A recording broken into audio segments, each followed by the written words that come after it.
Joyce Meyer Ministries dankt haar donateurs die deze uitzending mogelijk maakten.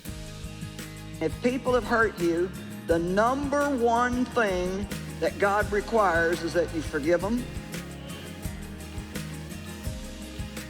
And the really painful part, bless them.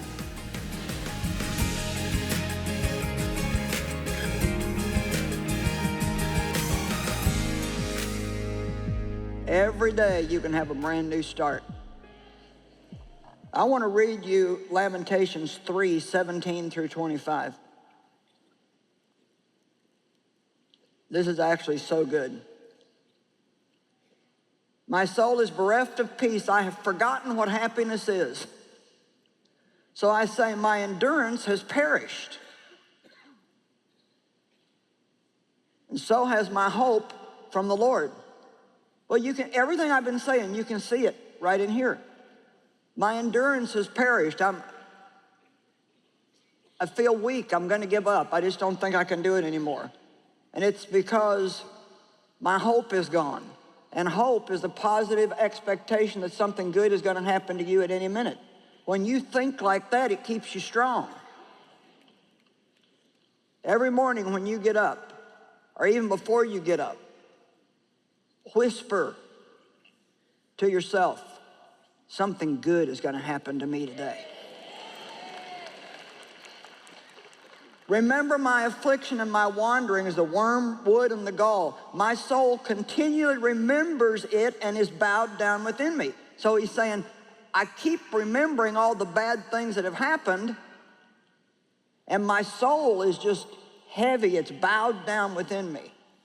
But now watch this transition. But this I call to mind, and therefore I have hope. You can call things into your mind, and you can tell things to get out of your mind.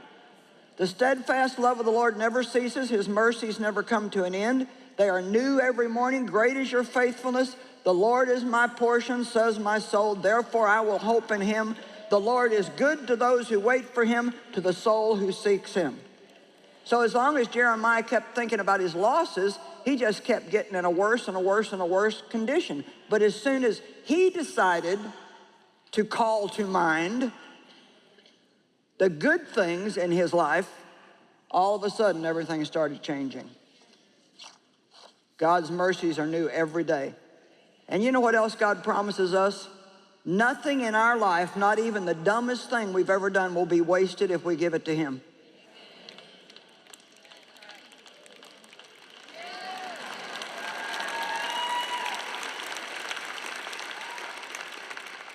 I mean, I can honestly tell you, when God started with me, I didn't have anything, but everywhere you looked, it was a mess. My mind was a mess, the way I talked, the way I felt about myself, how I treated other people. I mean, everything was just a mess. I was selfish, self-centered, rebellious. It was awful. I don't know how in the world or why God would have chosen to use me. About the only thing I had going for me was I really did love God. I didn't know much about him, but what I did know, I loved. And I wanted to have a relationship with God from the time I was a little girl. Even when I was married to my first husband, who was very abusive too, not physically, but he ran around with other women all the time, wouldn't work, and was always stealing what little bit I did have. And I woke up one night and caught him trying to get my wedding ring off my finger. He'd go sell it. And it probably wasn't worth 10 cents anyway. And so, I had a lot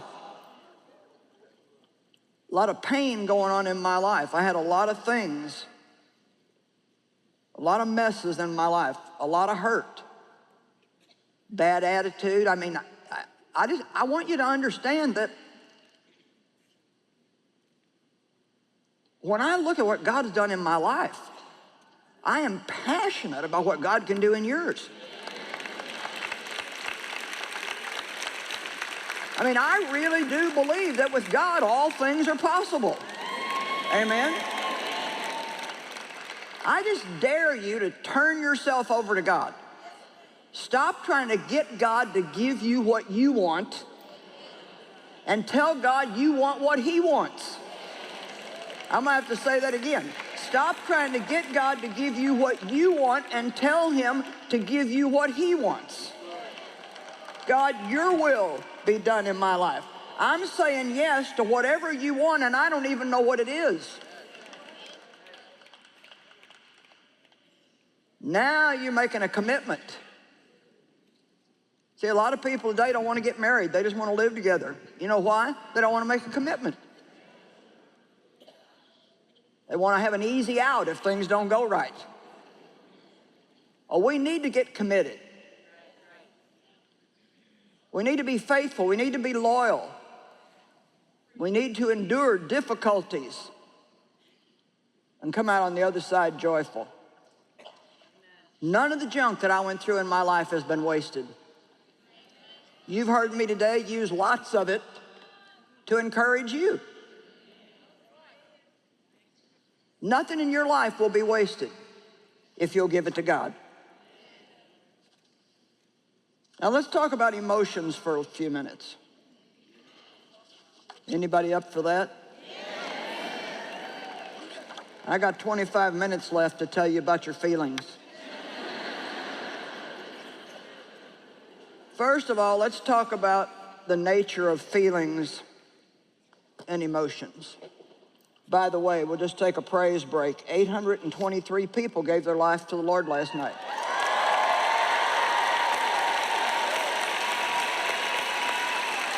Praise break. Woo!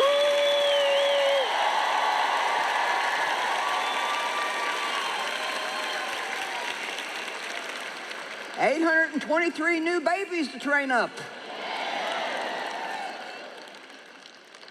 First of all, feelings are fickle. They're ever changing. You cannot depend on them. They're there when you don't want them and gone when you do want them. Amen? Don't let your emotions vote when you're making decisions.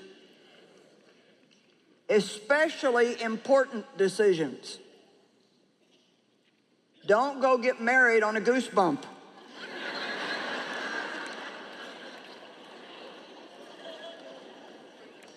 Because they will go away.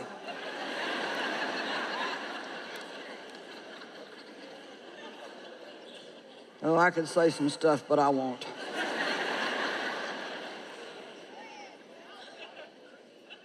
Emotions can't be trusted. You can't make your decisions based on how you feel. You got to look beyond that to what does the Word of God say. Thank you.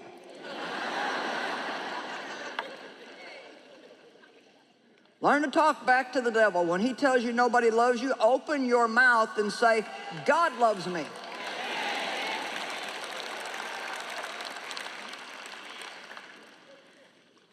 When the devil says you're never going to get over this, your life is ruined now, say, liar. God's going to take this and he's going to do something great with it. Why? Because he works all things together. He can take anything and make good out of it. We have to learn to do what's right when it still feels wrong. As far as I'm concerned, that's one of the best statements God's ever given me. If we keep waiting for everything to feel right before we do right, the enemy's always going to be in control. Bad feelings come when we don't want them, and good ones leave when we do want them. You know, you got to learn to press past the pain of feelings. You hurt my feelings. I feel offended. I feel. We've all been hurt. There's not a person in here that hasn't been hurt by somebody. And more than likely will be again. I'm not trying to just prophesy doom and gloom, but if you're going to deal with people, You know, we don't know what to do with them, and we can't seem to do without them. They are absolutely everywhere you go.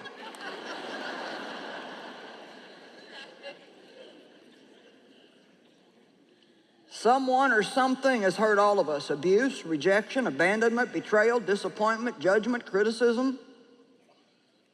We all have to start making right choices while we are still hurting. And so you may be here today and you may be wounded and you're hurting, and you just wanted me to preach some nice message about, I don't know, something that would comfort you and just make you feel warm and fuzzy all over. And here I am telling you, no matter how you feel, do what's right. While you're hurting, do what's right. I'm telling you that because I know by the Word of God and by experience that if you ever want to get over, come on, somebody agreed. I got you. How many of you have gone through some terrible stuff in your life and you now have victory? Well, look at you. Awesome. You're welcome. We have to start making right choices while we are still hurting. It doesn't feel good now, but oh, later on.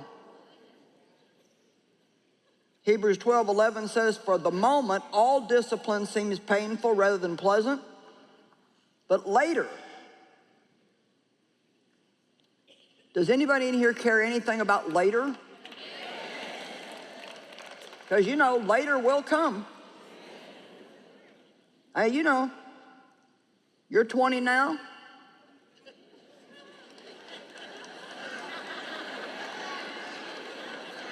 I love what the psalmist said, once I was young and now I'm old. And I thought, yep, happens to everybody. No matter how young you are now, later on is going to come. And listen to me, later on, you're going to have to reap the seeds that you sow now. So today is the day for a turnaround. Today is the day to make a decision. And if it feels like it's going to rip your flesh apart, do what God is asking you to do. If you're in some kind of a wrong, ridiculous relationship that you know is wrong for you, get out of it. And I'm not talking about walking away from a marriage, so don't go home and say, I'm leaving you because Joyce told me to. That is not what I'm talking about. I mean, there are people in here today, you are romantically involved with other people that you know are poisoning your life. Come on, don't slink down under your seat. Well, I'm just trusting God to change him. Oh, honey. I'm not saying it can't happen, but you might want to see a little bit of evidence before you... You know, just even a little bit of evidence. We make up all kinds of excuses, tell ourselves all kinds of things so we can do what we want to do. Don't do things that you know are poisoning you. You've only got one life to live, and you have to make right choices for yourself.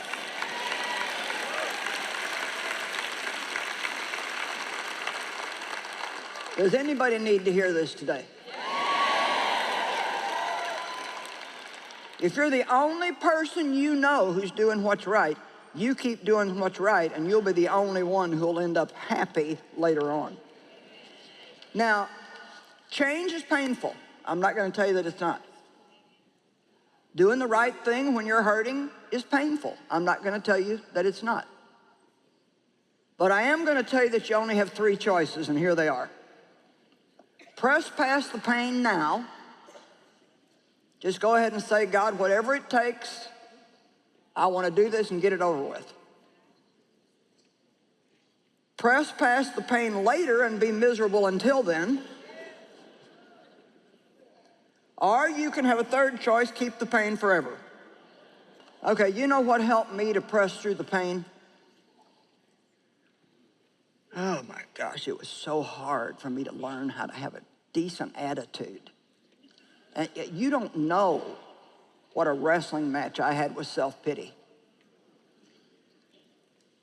I mean, I just felt sorry for myself because I'd been abused. And who wouldn't feel sorry for themselves if they had the stuff happen to them that I had happened to me? But see, what I was doing was I was using what had happened to me as an excuse for bad behavior.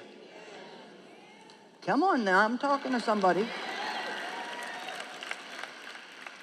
And I kind of had this everybody owes me something mentality. Well, I was due something, but only God could pay me back.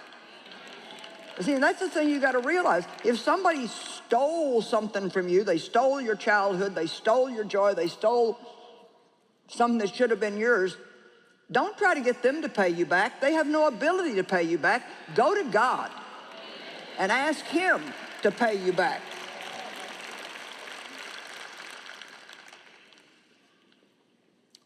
I mean, I just felt so sorry for myself, and you've heard me say it.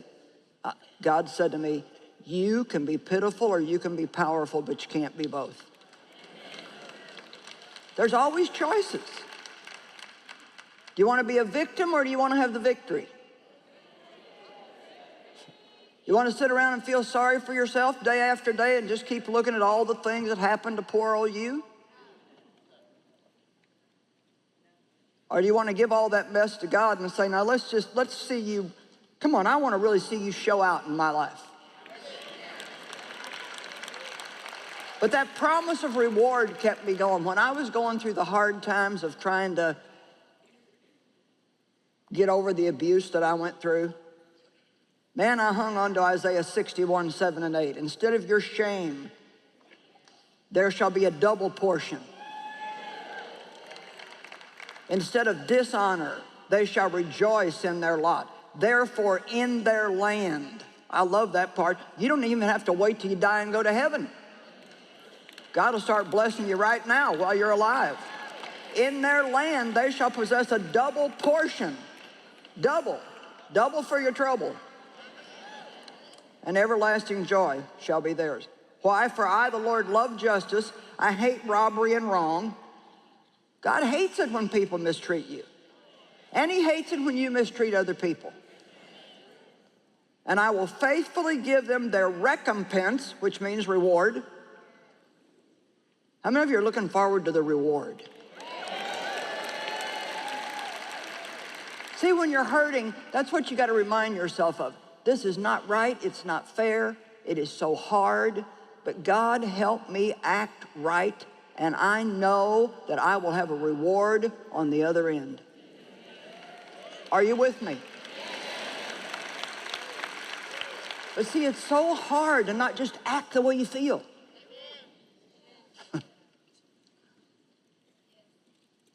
God help us. Help us be nice to people that aren't nice to us. If you hold unforgiveness toward people, you are doing nothing but hurting yourself. You're not getting them back. Hebrews 11:6, God is the rewarder of those who diligently seek Him. Guess what? You chose to take your Saturday and be here. Come on now. And you're going to hear some stuff and are hearing some stuff that's going to keep you out of trouble next week. Come on.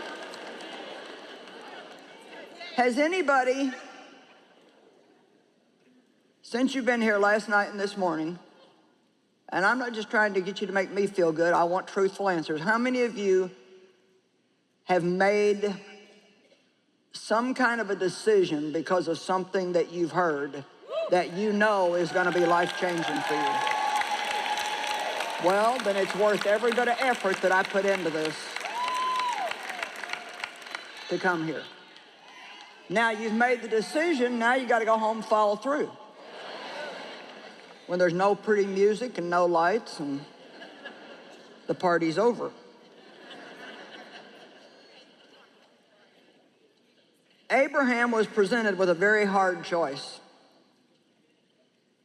and an opportunity for a reward. And I think this comes to us all the time. I think more than we realize, we're being presented with choices. God said, I set before you life and death, good and evil. Choose. Choose life that you and your descendants may live. Why did God give us a choice? Because he doesn't want robots. He doesn't want people that have no choice but to love him. He wants us to love him because we want to. He wants us to say yes to him, but that requires saying no to other things. And I love this story that I'm going to relate to you out of the Bible. I get so many different messages out of this, but in Genesis 11:31, 12 through 2, Abraham was not the first man that God offered an opportunity to go to the land of Canaan and do something great. Terah, who was Abram's father, took Abram, his son, and Lot, the son of Haran, his grandson, and Sarah, his daughter-in-law, and his son Abram's wife, and they went forth together from Ur of the Chaldees to go into the land of Canaan. Okay, so they started out to do something. But when they came to Haran, they settled there. How many people start out for the best and they settle somewhere along the way? Because it gets too hard. I'm not doing that. If there's any blessing to be had, I'm going for it. Amen? They settled in Haran. I'm asking you not to settle. Why did they not go all the way? I don't know. The journey got hard. They got tired. Maybe the devil was telling them, you're never going to get there. This is taking too long. For some reason, they made a choice and they settled. And I want you to look at this. This amazes me. And the days of Terah were 205 years, and Terah died in Haran. So where he settled was where he died. And can I tell you this? If you settle for less than what God's best is for you, you may not fall over physically dead, but there will be a type of death that will come to your soul. Because you will know that you are living less than the large life that God has for you. Come on. Don't settle. Don't settle. Like Hebrews 11 verse 6 says, God is the rewarder of those who diligently seek him. And when we really press into God and his word, we will find a wonderful life that he has in store for us, along with purpose and joy and satisfaction and peace and all of those things that he wants for us. But that key word is diligence as well. Is there an area in your life where you know that you're just settling? Maybe you're just putting up with something, that you're not pressing through it, that you feel like it's holding you back. Well, as Joyce said, you do not have to stay there. God's word is true and it's a promise for you.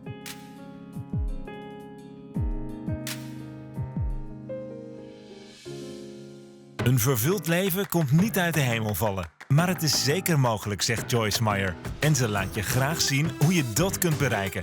Maak kennis met Joyce. Met haar levensverhaal, met haar tips voor het dagelijks leven, met haar boeken en alle andere impulsen die je kunnen leiden naar een vervuld leven. Bestel gratis de informatiebrochure en bel 026 20 22 100 of ga naar joyce-meyer.nl/brochure.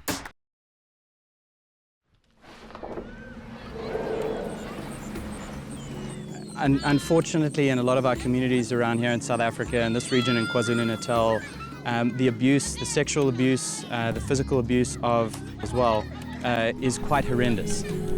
Even in the area we were scared for the kids. It's heartbreaking when they're missing. I'm not going to let that happen.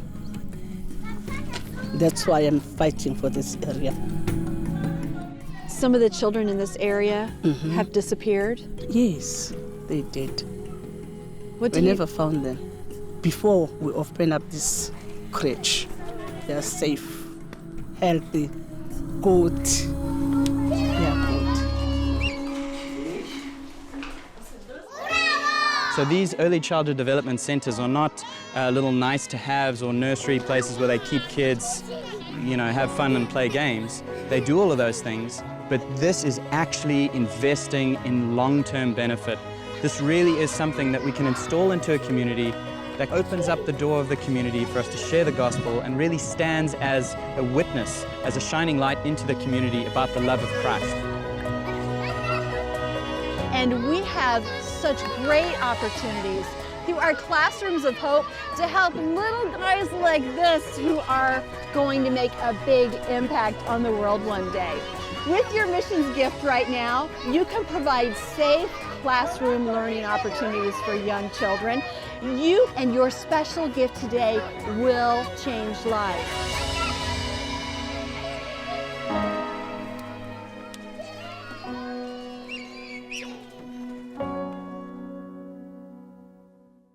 Wilt u meehelpen de wereld te veranderen?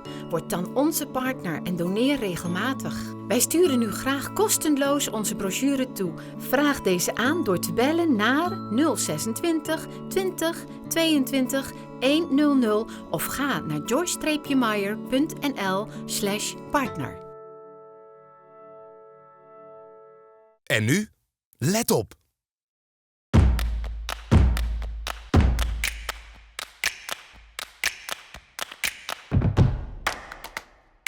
Geloof, liefde, hoop. Stop letting the disappointments of your past dictate your future. Get your hopes up and see what God can do. Durf te hopen. Dit boek zal je inspireren en enthousiast maken. Je mag iets goeds verwachten, omdat God goed is. Bestel nu het boek via internet bij joyce-meyer.nl of bel 026 20 22 100.